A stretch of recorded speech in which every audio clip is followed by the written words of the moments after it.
From the New Arts and Media Studios in Milwaukee, I'm Charles Purcell, and this is The Log. A little apology is necessary here to Representative Adam Kinzinger, who I was a little rough with last week. He, of course, one of the GOP House members who voted for impeachment, and people were calling him out as this big hero, and he was getting a lot of media bookings, and I was quick to point out that he was right with the Orange Menace every step of the way, with a 99% plus voting record in line with the Orange Menace. Every cruel policy initiative, tax cuts for billionaires. I mean, he was just step for step, just right with it. Everything was hunky-dory. Right up until the very end, he found a line he wouldn't cross. No, I guess violently attacking another branch of government, I suppose, okay, I'll draw the line there. And we were supposed to praise the guy. Well, my small apology is, I guess it did take some courage to do what you did. He just got a letter from 11 members of his family. This was in the news a couple days ago. I don't know if you saw it. Disowning him because of his vote on impeachment. A handwritten letter.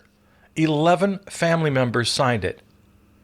Said in part, "Oh my, what a disappointment you are to us and to God. We were once so proud of your accomplishments. Instead, you go against your Christian principles and join the devil's army, Democrats and the fake news media." It goes on. It goes on for 2 pages. And in the letter, they defend the Orange Menace as a man of Christian faith.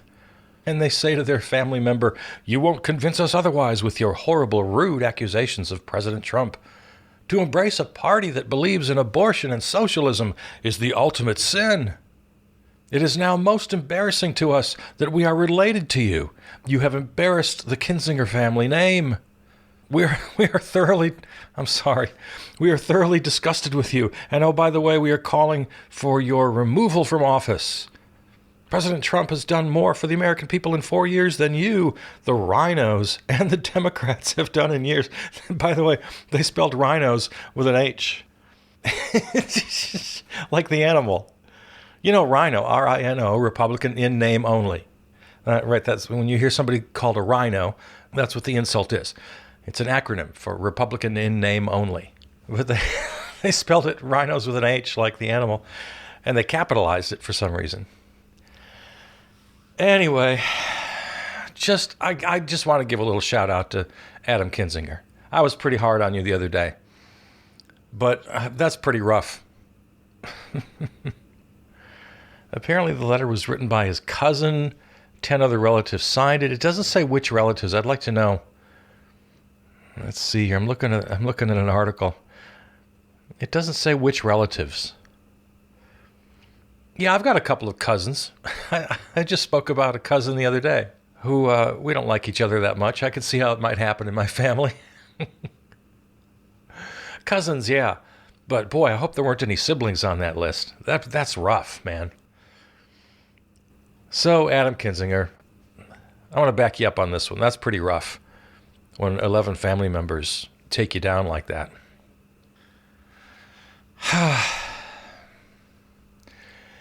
It always gets by me every year, and that is Fat Tuesday, Ash Wednesday, Mardi Gras, Lent, all this time of year. Every single year, same thing, every year. I'm always 1 or 2 days behind. Oh, Fat Tuesday? Was that yesterday? It's not even the day before I catch it. I don't know why. It's never, oh, is that tomorrow? No, it's, oh, was that yesterday?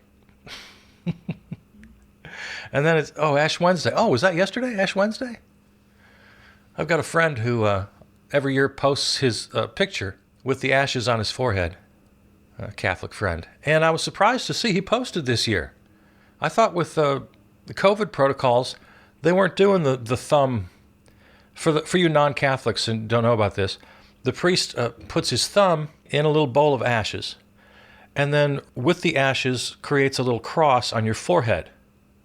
I think I told you yesterday I had a nice conversation with my sister, who's also a Catholic, and she told me that because of COVID protocols, they were actually going to sprinkle the ashes on their heads, like right on the top of their heads. So, okay, all right. But now it's the beginning of Lent. If you're looking for something to give up for Lent, I always like this part of the tradition because it's generally healthy, I think, to deprive yourself of earthly pleasures occasionally.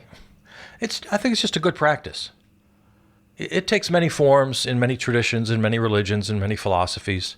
It's not a bad idea to do it once in a while, or maybe even for a lifetime in certain areas, to deprive yourself of certain pleasures. But if you're looking for something to give up, I would recommend chocolate.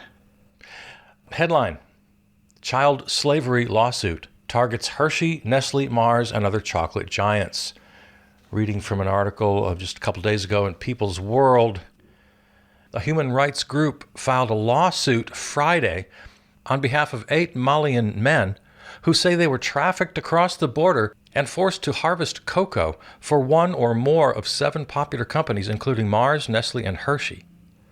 Enough is enough, IR Advocates Executive Director Terry Collingsworth said in a statement announcing the lawsuit. Allowing the enslavement of African children in 2021 to harvest cocoa from major multinational companies is outrageous and must end. The class action lawsuit was filed with the U.S. District Court for the District of Columbia. So, yeah, Nestle, Hershey, Mars, the big ones. Also names other companies that I'm not familiar with. But this is like, it reminds me of the diamond trade. When we first learned about blood diamonds back in the, I don't know, when was that, late 80s? That became kind of known around the world. There's no such thing as a clean diamond. As much as the industry, and they did, made great PR efforts to separate themselves from the so-called blood diamonds. But there's just no separating it. That's kind of been the deal with chocolate for a while. There's no such thing, really. There's no such thing as clean chocolate. Child labor is a major ongoing problem for cocoa production in West Africa, in Ghana. Millions of kids harvesting the cocoa in dangerous working conditions. I mean, forget that it's dangerous conditions. Why are they there in the first place? Child labor, that's enough, right? That's enough right there. But on top of that, it's dangerous. So we got real life, massive child slavery happening here. And every delicious bite into your Hershey bar, into your campfire s'more with your Nestle square on it, is contributing. So looking for something to give up for Lent? I couldn't think of anything better right there. What else is going on? Oh, the Joe Biden town hall from the other night. We didn't talk about that yet. I will agree with everyone else who's saying it's very nice to see an empathetic, articulate, normal person in the role of president. It's very refreshing. A couple little moments stood out for me. Well, first of all, let me say, it happened here in Milwaukee, so there was a little bit of pride going on there. That Pabst Theater is pretty sweet, isn't it? Ooh, man, that's a great little theater, the Pabst. And I thought the questioners, by and large, represented very nicely. We've got some good people here, some hardworking, intelligent people, and I think that showed. The moment with the mother and the kid, 8-year-old girl and her mom. And the mom asked a very poignant question about how, well, my daughter is scared of COVID. What should I tell her? And there was a lot of praise for Joe's answer. And there again, it was very sweet. He's a great grandpa. And he spoke directly to the little girl and in a very respectful tone. You know how sometimes adults talk to kids? And it's in such a disrespectful tone. This is baby talk stuff. No, he didn't talk down to her. He talked at her level. And it was a very sweet answer and very comforting answer. The problem with the answer was it wasn't true.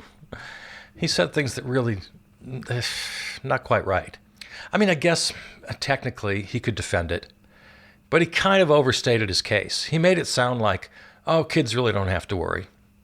They can't really get it like adults can, and they don't really spread it, so you really shouldn't worry. So if you want to parse the words, I guess he could defend them. but just the fact of what he said, really not true. Yes, kids are less likely to get COVID, to contract COVID, but they do. They absolutely do. Yes, they're less likely to spread it, but they absolutely do. I think the latest numbers I saw, kids were at about 50% likelihood of spreading the disease. 50%? That's pretty damn high. But Joe is so committed to this opening up of the schools. And he's also just as committed to, he never even sniffed at the idea of any kind of a lockdown, let alone a national lockdown. So as much as he's promised to follow the science, he is engaging of just a little bit of what the Orange Menace did, and that is playing down the severity. Certainly not to the extent of the Orange Menace, but in this particular case, and especially regarding schools and little kids, the other night, there's no other way to put it, he was playing it down. Was he lying? No, he wasn't lying. Was he soft soaping a little bit? Yeah, he was. And he was talking to an 8-year-old kid, so who's going to blame him? But I just thought that needed to be pointed out. And then the biggest news, I think, the biggest headline that came out of the Biden town hall, I think still needs some clearing up. Just last night, a full 24 hours after the town hall, journalists are still misreporting the biggest headline of the night. And that is that all Americans, every American, can be vaccinated by the end of July. And that's not at all what he said. And here again, I'm really not sure if Joe was being intentionally vague, if he was tap dancing, or if it was just an honest miscommunication between Joe and, what's his name, silver hair guy, CNN. Because what Joe said was, by the end of July, we will have enough vaccines for all Americans. But it really gave the impression that he was saying everyone will be vaccinated by the end of July. But he wasn't saying that. He said we will have vaccines available for every American by end of July. Well, silver hair guy caught this and asked Uncle Joe to clarify. He said, does that mean that we'll have the vaccines available or that people will have received the vaccines by the end of July? Shots in arms. At which point, Joe had to say, no, they'll be available. Still not being really helpful. I think kind of intentionally not being very helpful. So silver hair guy says, well, how much longer will it take? Another couple of months to get everybody vaccinated after the end of July? And here, Joe did something that disappointed me. He did what politicians do and just didn't answer. He acted as though he didn't hear the question. It was like he pretended he didn't hear the follow-up, and he just continued with his own little TED Talk and did not answer the question. Now, I'm often quite critical of Joe Biden, but I've never really seen him do quite that before. I'm always quite pleased with the way he answers questions. He almost always answers honestly. He doesn't pretend that he didn't hear the questioner. Almost every politician, almost every one of them, will play that game where they're asked one question and they answer another question. It just has no relationship to the question they've been asked. But you know what? Joe Biden is one of the few who does not do that. And he did it. He did it on Tuesday night. And as a result, it allowed that confusion to stand. So that 24 hours later, journalists are still saying all Americans will be vaccinated by the end of July. No. We will have the available vaccines for every American by the end of July. And the follow-up question that silver hair guy asked, how long after that? A couple of months? And then that question wasn't answered. So let's assume it is at least a month or two. I mean, who knows? That puts us well into autumn of 2021. At another point, Joe said that he hoped that by Christmas of this year, life will be kind of, sort of normal. He didn't want to get too precise, and I gave him credit for that. Okay, that's right. Don't say what you don't know. Don't wildly guess. So there you go. I bring that up for two reasons. One, I'm disappointed in journalists for not being really clear about that exchange. They should have been more clear. And two, Uncle Joe says maybe kind of sort of next Christmas things are kind of sort of normal. And that tells me, for my own personal planning, I'm pretty much in lockdown still for about another year. That's just all there is to it. I'm not going to risk my own health, and I'm not going to contribute to the continued spread until I'm damn sure, especially with the variants. I mean, I don't have to tell you, you watch the news. Nobody knows exactly what's going to happen here, especially if they rush to reopen all the schools. We'll see what happens there. But the variants, man, they're scary. So, as I've been saying for almost a year now, in just a couple of weeks, we're going to have the 1 year anniversary. From my personal date, and a lot of people, it was March 16th was the last time I went to work. And I think a lot of people share that anniversary, right around that midpoint of March. So we're coming up on the 1 year anniversary of that. And I'm kind of thinking, well, all right, this is a 2 year deal. As I said at the time, I've just got to put myself in a frame of mind where I'm okay. I understand this is what life is now. And just get up knowing that every day and be cool with it. You just have to be cool with it. You don't have any other options. So I'm hitting a reboot on that frame of mind. I've just decided, all right, it's about a year. And I'm just going to be okay with that. Well, I guess I really need to say a word or two about Rush Limbaugh. Of course, he died. And I guess I'd like to be really clever about it and say horrible things about him in a very clever and creative way. But other people do that better than I do. So I'll just leave it to that. Go to your social media feed, and you're going to find plenty of that. Some of it's very biting, some of it's very funny. I will say that I am definitely dancing on his grave today, because the guy just really was uniquely evil. He's going to go down in history books, along with Father Coughlin. If you don't know your broadcasting history, he's a guy from back in the day who, kind of the original Rush Limbaugh, had a nationwide radio broadcast, and he was anti-Semitic and just a real bad guy. But big ol' Rush just eclipsed Father Coughlin by a mile and will take a couple of big pages in the history books. Because he wasn't just a conservative. He lied. He lied like nobody else before him. He set a brand new standard for lying. He was openly racist on national radio in a way that hadn't been seen before. His misogyny, his sexism, just the most vile, obscene things came out of his mouth. We'd never seen this before. He set a brand new standard. And that old expression about how, well, they broke the mold when they made you, Rush. That's the problem. No, they didn't break the mold. He made the mold. He created a whole army of talkers, of so-called conservative talkers. This industrial hate complex. He was uniquely mean. And it was hard to understand how anybody could be filled with so much hate, let alone broadcast it so openly. I honestly can't think, and I've tried since hearing about his passing. I've tried to think, is there any one single individual more responsible for damaging this nation than Rush Limbaugh? I can't think of another. The man had power. I mean, real power. For years and years, conservative politicians could not get elected without his endorsement. If Rush didn't want you in office, you weren't in office. He had that power, literally. And with all of that, that's not even the worst thing he did. Because the worst thing he did, he created this sort of safe house for others to join him. For the other broadcasters, the other talkers, the Rush wannabes. He created this mold. And he built this shelter. Come on in. It's safe in here.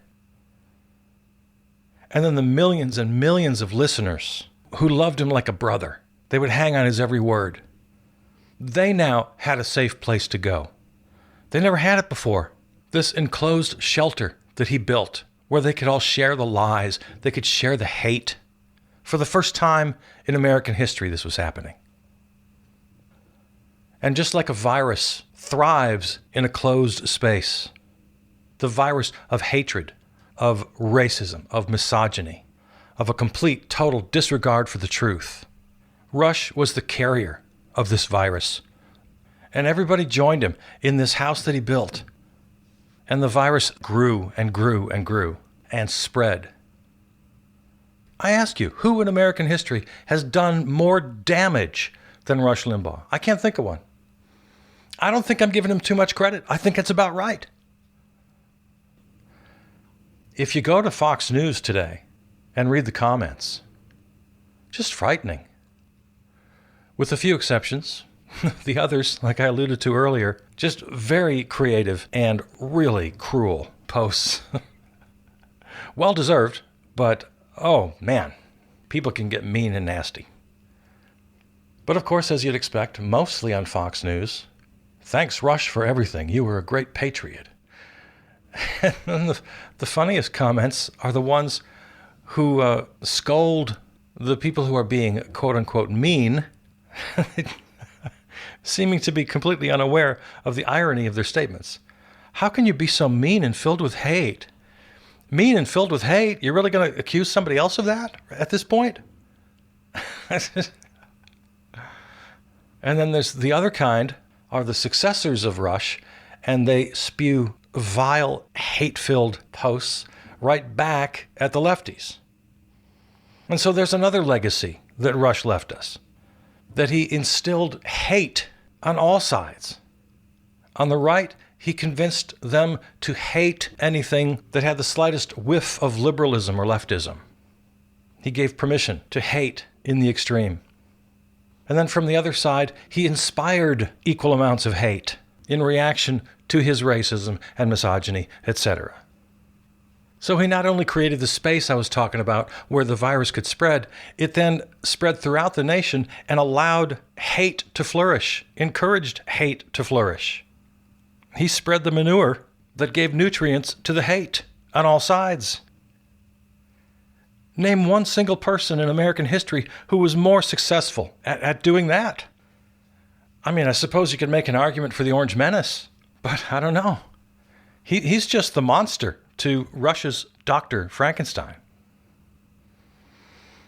So what can I say? What can I say? See ya, Rush. See ya. Wouldn't want to be ya. And a word or two about Texas. I don't have anything to add news-wise. You know what's going on. Of course, there's emergency declared and National Guard going out, all the things we're used to seeing. But it's also infuriatingly familiar. How many times do we see some sort of flood or hurricane or drought, whatever quote-unquote natural disaster, and people responsible get up in front of the camera and say, oh, well, this is a 100-year event, or we couldn't have been prepared for this. Well, it's about damn time we get prepared for worst-case scenarios. Every time something like this happens, and again, it's just way too often, I'm getting pretty tired of hearing, well, what can we do? And people shrugging their shoulders. And as usual, the great majority of victims are the so-called underclass. We're not supposed to have classes in this country, but if you still believe that, well, come on. And among these so-called natural disasters, I'll include the pandemic, where everybody is impacted, but the numbers don't lie. Some people impacted much, much more than others, and we know who they are. So it's all well and good that you declare an emergency and you call out the National Guard. The pictures I'm seeing on television are a tiny fraction of what's required. Every single damn military personnel, get them on a plane and get them down there. Now, yesterday, 2 days ago. Why doesn't this stuff happen immediately? We have the capability, but for some reason it just doesn't happen. Get 1,000 buses down there. Go, house to house, pick people up, take them to safety. What is the problem? The Army Corps of Engineers could be down there with 10,000 generators, and they could build tent cities overnight and help people and heat people, feed people. Just do it. These so-called emergencies, I never see them being treated like emergencies. Instead, I see people interviewed by network news anchors saying things like, well, we're still waiting for help and we don't know what's going to happen and we still don't have any heat and we don't have any food and they're telling us now it could be a few more days. And why? This country just sucks. There's just no excuse for the lack of immediate emergency action. No excuse. And then once we get people out of the cold, get some food in their bellies, give them a safe place to sleep, you better get right on planning for the next problem, because it's going to happen again. It's not going to be a 100-year problem. You better start thinking midterm and long-term right now. Everything from land use, the way cities and suburbs are designed in the first place. A lot of these people, they just can't get where they need to go. Our land use policies have been over the moon screwy for decades and decades. Can we face that problem once and for all? Can we do something about people who are ill-housed and ill-fed, lacking in basic health care, lacking in basic infrastructure, sitting ducks for the next quote-unquote natural disaster? Can we look ahead more than a day or two of the news cycle or the day or two stock market bumps? These so-called natural disasters, every damn one of them, it's the same old story. From Hurricane Katrina to COVID-19 to the Texas ice storm and whatever's next, inevitably next. They all reveal the stark inequality that defines this nation, and I'm so damn sick of it. I'm not the smartest guy in the world. I don't have every answer in the world. But I know, this is what I know for sure. There are many very smart people with a lot of good answers, and they're ready to go to work yesterday.